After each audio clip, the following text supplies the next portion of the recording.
Pourquoi les riches deviennent plus riches et les pauvres plus pauvres? Cette question complexe et multidimensionnelle touche aux mécanismes économiques, sociaux et structurels. Voici une analyse des principaux facteurs qui expliquent pourquoi les écarts de richesse ont tendance à se creuser. 1. Les mécanismes économiques et financiers. L'accumulation du capital. Les personnes qui possèdent déjà des actifs, immobiliers, actions, entreprises, voient de leur richesse croître grâce au rendement. Loyer, dividendes, plus-value. Cet argent travaille pour elles. Les personnes sans capital dépendent uniquement de leur revenu du travail, salaire, qui est limité par le temps et l'énergie disponible. Les intérêts composés, c'est un phénomène puissant. Les riches peuvent réinvestir leur rendement, ce qui fait croître leur fortune de façon exponentielle. À l'inverse, ceux qui ont des dettes, comme des prêts à la consommation avec intérêts élevés, voient de leurs charges s'alourdir, creusant leur situation précaire. L'accès différencié aux investissements. Les riches ont accès à des investissements plus rentables et diversifiés. 2. Les politiques fiscales et les lois. La fiscalité avantageuse sur le capital. Dans de nombreux pays, les revenus du capital, comme les plus-values, sont souvent moins taxés que les revenus du travail. Cela signifie qu'une personne qui gagne de l'argent grâce à ses investissements est souvent moins imposée qu'une personne qui gagne le même montant en travaillant.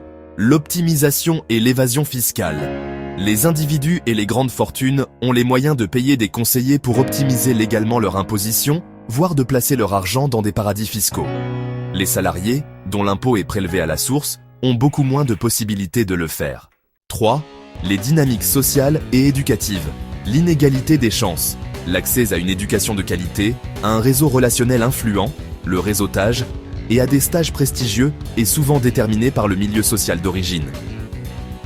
Les enfants de familles aisées partent avec un avantage considérable pour obtenir des postes bien rémunérés. L'héritage, la transmission du patrimoine d'une génération à l'autre, est un puissant moteur de reproduction des inégalités. Cela crée une aristocratie patrimoniale, où la richesse se concentre dans les mêmes familles. 4. Les transformations de l'économie mondiale. La globalisation et la technologie. Ces forces ont créé d'énormes richesses, mais elles ont été captées de manière disproportionnée par les détenteurs de capital et les travailleurs très qualifiés.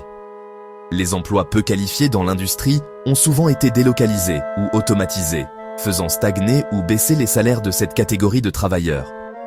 Le pouvoir de négociation.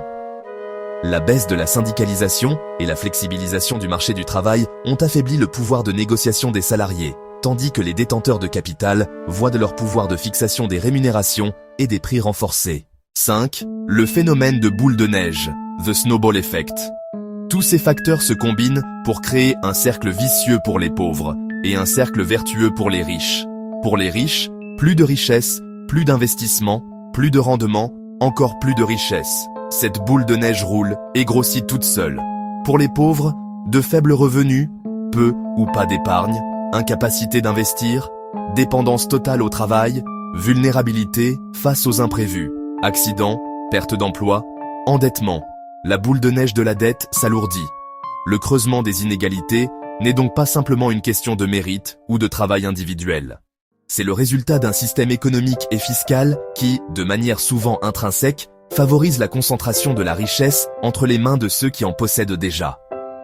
Les solutions sont complexes et politiquement sensibles, mais elles passent souvent par des débats sur une fiscalité plus progressive, un investissement massif dans l'éducation et la formation pour rétablir l'égalité des chances, un renforcement de la protection sociale et du pouvoir de négociation des travailleurs, une régulation des marchés financiers.